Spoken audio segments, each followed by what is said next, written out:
আলহামদুলিল্লাহ রাব্বিল আলামিন ওয়াল আকিবাতুল লিল মুত্তাকিন। সম্মানিত দর্শক, আজকে আমরা জানব যে কৃত্রিম চুল লাগানো এটা ইসলামে বৈধ আছে কিনা। অনেকেই আছেন যারা কৃত্রিম চুল লাগিয়ে থাকেন, পরচুলা লাগান, অনেক পুরুষ মহিলা উভয়ই আছে।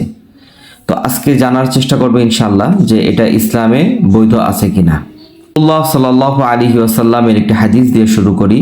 নবী সাল্লাল্লাহু আলাইহি ওয়াসাল্লাম বলছেন, লাআনাল্লাহুল ওয়াসিলাতা ওয়াল মুস্তাওসিলাতা।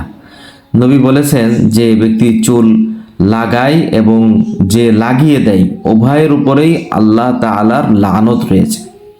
সুতরাং এই হাদিস থেকে স্পষ্টভাবে আমরা জানতে পারি যে যদি কোনো ব্যক্তি চুল লাগায়, পরচুলা লাগায় অথবা লাগিয়ে দেয়, তার উপরে আল্লাহ তাআলার লানত রয়েছে। হাদিসটি বুখারীতে বর্ণিত হয়েছে।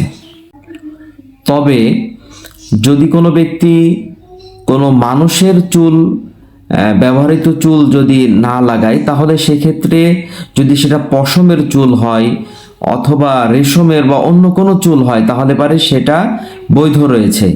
আব্দুল্লাহ ইবনে আব্বাস রাদিয়াল্লাহু তাআলা থেকে বর্ণিত, তিনি বলেছেন, লা বাসা বিল ওয়াসালি ইদা কানা সুফান। যদি পরচুলা সেটা যদি পশমের হয়, পশমের তৈরি হয়, তাহলে পারে এখানে কোনো সমস্যা নেই। ঠিক তেমনিভাবে অন্য একজন সাহাবী থেকে বর্ণিত, তিনি বলেন, লা বাসা বিল কারামিল। কারামিল ব্যবহারে কোনো সমস্যা নেই। তো কারামিল বলা হয় যে পশমের তৈরি চুলকে কারামিল বলা হয়। সুতরাং এই কারামিল ব্যবহারে কোনো অসুবিধা নেই।